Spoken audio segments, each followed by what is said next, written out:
ඉතින් යාළුවනේ ඔන්න අද ජය වේවා කියලා ප්‍රාර්ථනා කරමින් වෙල්ඩොක් ඉලෙක්ට්‍රොනික අපි ඕගොල්ලෝ වෙනුවෙන් තවත් වෙල්ඩින් ලෝකයේ තියෙන සුපිරිම මැෂින් එකක් සම්බන්ධව විස්තර අරගෙන ඇවිල්ලා තියෙනවා. ඉතින් පහුගිය වීඩියෝ මාලාව පුරාවට අපි වැඩිපුර සාකච්ඡා කළේ ආක් වෙල්ඩින් සහ මිග් වෙල්ඩින් මැෂින් සම්බන්ධව. ඉතින් අද සාකච්ඡා කරන්නේ වෙළඳපොලේ තියෙන 3 බෝඩ් සුපිරිම සුදු යකඩ වෙල්ඩින් මැෂින් එකක් හරියාකාරව තෝරගන්න ආකාරය.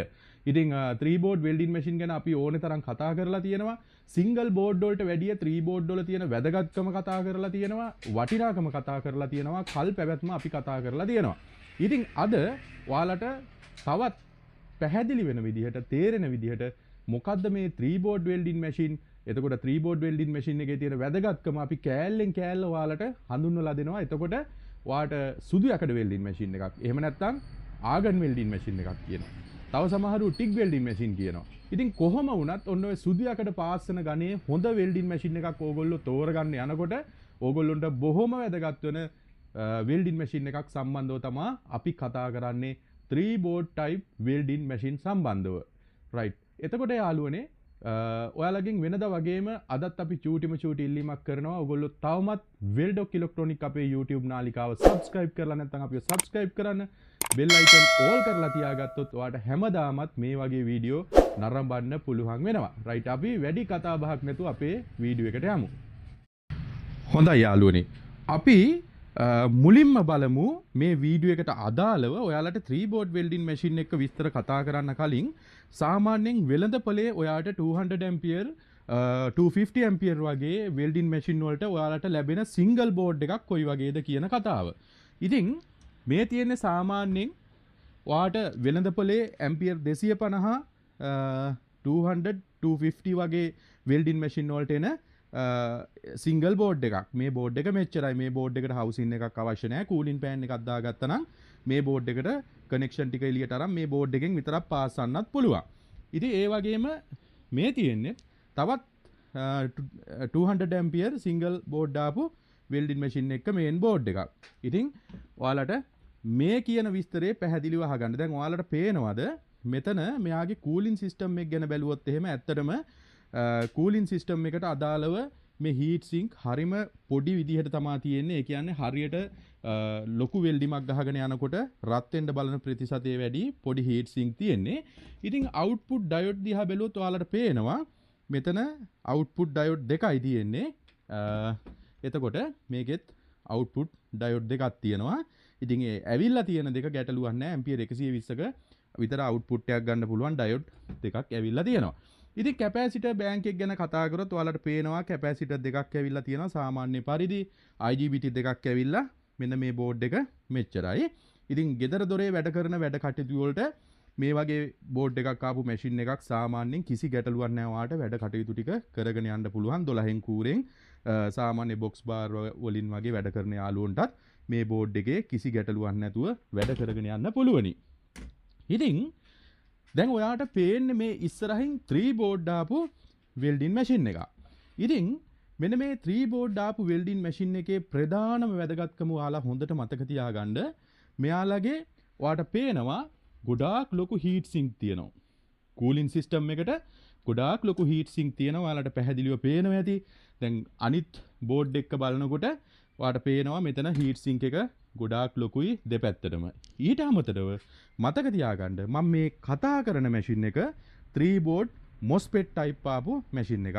එතකොට MOSFET විතරක් නෙමෙයි 3 බෝඩ් එන්නේ IGBT අනිවාර්යයෙන්ම 3 බෝඩ් මැෂින් එනවා. මම වීඩියෝ කරලා තියෙනවා ඔයාලට IGBT 3 බෝඩ් වෙල්ඩින් මැෂින් සම්බන්ධව. එතකොට මෙතනදී ඔයාලට බලන්න පුළුවන් සාමාන්‍ය මේක ෆුල් බ්‍රිජ් ඉන්වර්ටර් සිස්ටම් එකක් ඇවිල්ලා තියෙන්නේ. ඉතින් එක පැත්තකට IGBT 3 ගානේ හතර පැත්තට IGBT තියෙනවා 6යි 12ක්. එතකොට මේ එක IGBT එක සාමාන්‍ය ඇම්පියර් 21ක් විතර අල්ලන්න පුළුවන්. එතකොට ඇම්පියර් 63 එක පැත්තකට ඇම්පියර් 63ක් වගේ අල්ලන්න පුළුවන් විදියට හදලා තියෙනවා. ඉතින් මෙතන වැදගත්කම තමා දැන් අපිට අවශ්‍ය නම් මේ හතර කොනට අපිට IGBT 4ක් දාලත් මේක වෙනස් කරලා හදන්න පුළුවනි.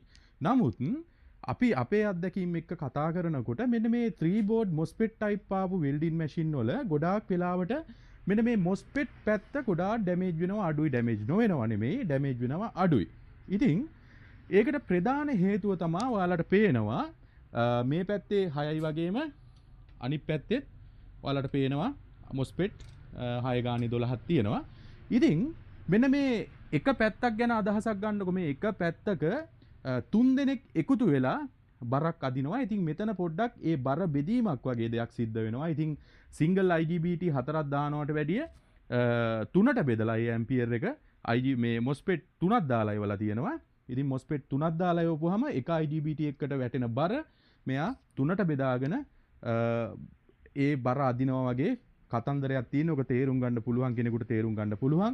දැන් තව සමහරු මේකට කියන්න පුළුවන් ඉතින් ඇම්පියර් එකට හරි IGBT එකක් දැම්මනම් හරිනේ කියලා. නැහැ. 3 බෝඩ් දාපු ගොඩාක් වෙල්ඩින් මැෂින් වල IGBTත් ඇවිල්ලා තියෙන්නේ IGBT ගොඩක් වෙලාවට 4 එන අවස්ථා නැතුව නෙමෙයි තියෙනවා. නමුත් ගොඩාක් ඉන්ඩස්ට්‍රියල් ටයිප් වැඩ කරන පැත්තේ මැෂින් වල IGBT 2 ගානේ ඇවිල්ලා තියෙනවා. 2යි 4යි 8ක් 4 පැත්තට එක්කෝ 3 ගානේ මේ විදිහටම ඇවිල්ලා තියෙනවා. එහෙම ආවත් IGBT ඇවිල්ලා තියෙන්නේ කෙලින්ම ඇම්පියර් 60 නෙමෙයි ඇම්පියර් 30න් වගේ 2 4 6 විදිහට ඒ විදිහට ඇවිල්ලා තියෙනවා. ඉතින් මේකේ ගොඩක් වෙලාවට මෙන්න මේ 3 board full bridge inverter system වල මෙන්න මේ IGBT section එක වුණත් ඇත්තටම කලින් කීවා වගේ මේ load එක ඒ කියන්නේ තනියෙන් අදින්න තියෙන load එක කට්ටියක් එක්ක එකතු වෙලා අදිනවා වගේ කතාවක් නිසා මේක ගොඩාක් වෙලාවට නැවතත් කියන්නේ අත්දැකීම් වලින් කියන්නේ ගොඩාක් වෙලාවට මේ MOSFET පැත්ත ඩැමේජ් වෙනවා බොහොම අඩුයි. ඊට පස්සේ අපි මේකේ මිඩල් බෝඩ් එක අපි මේකට කියන උඩ බෝඩ් එකට টොප් බෝඩ් එක කියලා. ඉතින් මේකේ මිඩල් බෝඩ් එක ගැන කතා කළොත් ඕගොල්ලන්ට මෙතන තියෙනවා මම වෙනම මිඩල් බෝඩ් එකක් අරගෙන ඇවිල්ලා තියෙනවා පැහැදිලිව පේන්නේ නැති නිසා. ඉතින් ඔයාලට පේනවාද මේ තියෙන්නේ මේ මැෂින් එකටම ආපු 200 මිඩල් බෝඩ් එකක්. ඒ කියන්නේ දෙවනි බෝඩ් එක. ඉතින් මෙන්න මේකේ ගොඩාක් වැදගත්ම දේ තමයි මෙයා මෙන්න මේ අවුට්පුට් එකට ඉන්ඩක්ටර්ස් දාලා තියෙනවා. අවුට්පුට් චෝක් කොයිල් වැදගත්කම කතා කරලා තියෙනවා අපි. ඔයාලට වීඩියෝ වලින් බලන්න පුළුවන්. අවුට්පුට් චෝක් කොයිල් එක ක්‍රියාකාරීත්වය ඒ හැම දෙයක්ම කතා කරලා තියෙනවා. ඉතින් ඊට අමතරව ඔයාට පේනවා මෙතන high frequency welding transformer වෙනුවට මෙයා මෙතන තුනක් අරගෙන තියෙනවා ට්‍රාන්ස්ෆෝමර් තුනක්. ඉතින් තුනකින් තමයි මේ 200 හදන්නේ. ඉතින් මේ තනි ට්‍රාන්ස්ෆෝමර් එකකින් නෙමෙයි. ඊට පස්සේ මෙයාගේ ඩයොඩ් පැත්ත ගත්තොත් මම ඔයාලට කලින් කතා කරා කලින් ඔයාලට පෙන්නපු සිංගල් බෝඩ් වෙල්ඩින් මැෂින් එකේ සාමාන්‍යයෙන් ඩයොඩ් දෙකක් දාලා තියෙනවා 60 ඩයොඩ් දෙකක්. හැබැයි මෙයත් අවුට්පුට් පැත්තත් ඔයාලට පේනවා ඩයොඩ් තියෙනවා 3යි 6යි 12ක්. ඉතින් මේ ඩයොඩ් වලත් සාමාන්‍යයෙන් එකක ඇම්පියර් 20 ගානේ අල්ලන ඩයොඩ් වගේ තියෙන්නේ. එතකොටත් මෙයාට හොඳට අවුට්පුට් සෙක්ෂන් එක ඩීෂේ කරන ක්‍රියාවලිය පැහැදිලිව කරගන්න පුළුවන්. ඉතින් මේ තියෙන්නේ මිඩල් බෝඩ් එක. ඊට පස්සේ අපි টොප් බෝඩ් එකට ගියොත් මේ තියෙන්නේ මේ වෙල්ඩින් මැෂින් එකේ යට තියෙන බෝඩ් එකම තමයි ඔයාලට මේ ගලවලා අරගෙන තියෙන්නේ. ඉතින් ඔයාලට පේනවා එනර්ජි ස්ටෝරේජ් එකක් විදිහට වැඩ කරන කැපැසිටර් බැංක් එක, කැපැසිටර් 6ක් ඇවිල්ලා, ඒ වගේම සොෆ්ට් ස්ටාර්ට් ඇවිල්ලා තියෙන්නේ මෙන්න මේ බොටම් ප්ලේට් එකේ යටම තියෙන බෝඩ් එක. ඉතින් IGBT වගේම MOSFET වල එයාගේ අවශ්‍ය සම්පූර්ණ ධාරිතාව හරියටම වෙල්ඩින් අවුට්පුට් එකක් විදිහට නිදහස් කරන්න හොඳ සුපිරි ගණේ කැපැසිටර් බැංක් එකක් ඇවිල්ලා තියෙනවා කැපැසිටර් 6ක. ඉතින් මෙයාගේ PO අවුට්පුට් එකත් ඇම්පියර් 200 කියලා තියෙනවා. ඉතින් මේ බෝඩ් එකත් එක්ක බලනකොට මෙයා කැපැසිටර් 2යි, IGBT 2යි, අවුට්පුට් ඩයොඩ් 2යි. ඉතින් ওই වගේ තමයි ඇවිල්ලා තියෙන්නේ. එතකොට මෙන්න මේ සුදු යකඩ වෙල්ඩින් මැෂින් ඔයාලා මිලදී ගන්නකොට ඔයාලට පුළුවන් නම් ඔයාලට හොයාගන්න පුළුවන් නම් ඔයාලා මෙන්න මේ MOSFET type ආපු 3 board සුදු යකඩ TIG welding machine එකක් මිලදී ගන්න. ඇත්තටම ඔයාට කාලයක් තිස්සේ ඔයාගේ වැඩ කටයුතු ටික පැහැදිලිව කරගෙන යන්න පුළුවන්. ලෙඩ අඩුයි මේ මැෂින් එකේ.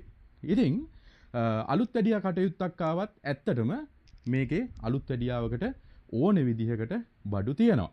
ඉතින් මේ වෙල්ඩින් මැෂින් එක සම්බන්ධව සුදු යකඩ වෙල්ඩින් මැෂින් එක සම්බන්ධව තවත් තියෙනවා විස්තර ගොඩාක් කතා කරන්න යාළුවනේ. ඉතින් ඔයාලට අර මූලික දේවල් ටික පැහැදිලිව කියන්නේ ඔයාලට ඒක අවබෝධ කරගන්න පුළුවන් වෙන්න.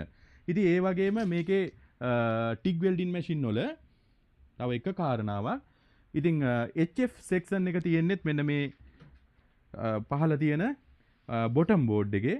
ඉතින් මේක නම් ඒ වගේ MOSFET type ආපු arc welding machine එකකට ආපු board එකක්. මේකේ සුදු යකඩ welding machine වලට ඒ TIG welding machine වලට අවශ්‍ය HF high frequency section එකක්. මේක සුදු යකඩ machine එකක් නම් මේකෙම තමයි එන්නේ. ඉතින් යාළුවනේ ඔන්න ඔය පැහැදිලිව කියන්න තියෙන ඔය විස්තර ටික තමයි. ඉතින් ඔයාලට මෙන්න මේ single board දාපු මේ welding machine මම නරකයි කියනවා නෙමෙයි. ඔයාලට ගෙදර දොරේ පොඩි වැඩ කරගන්න box bar වලින් වැඩ කරන යාළුවන්ට මේ වගේ board දාපු machine කිසිම ගැටලුවක් නැහැ.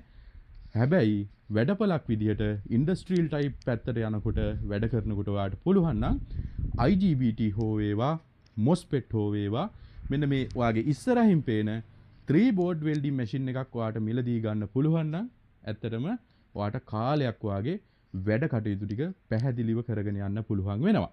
ඉතින් මේක අපිට අලුත් ඇඩියාවට ආපු මැෂින් එකක් ඔයාලට පේනවා.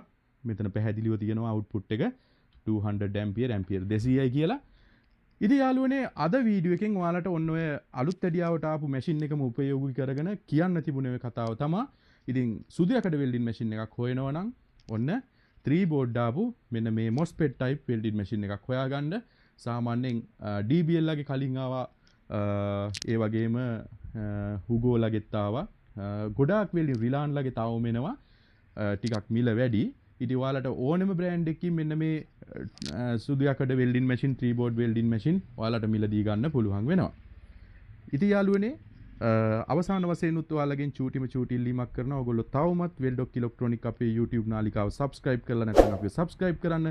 bell icon all කරලා තියාගත්තොත් ඔයාලට හැමදාමත් මේ වගේ වීඩියෝ නරඹන්න පුළුවන් වෙනවා. right හැමෝටම ජය වේවා කියලා ප්‍රාර්ථනා කරනවා.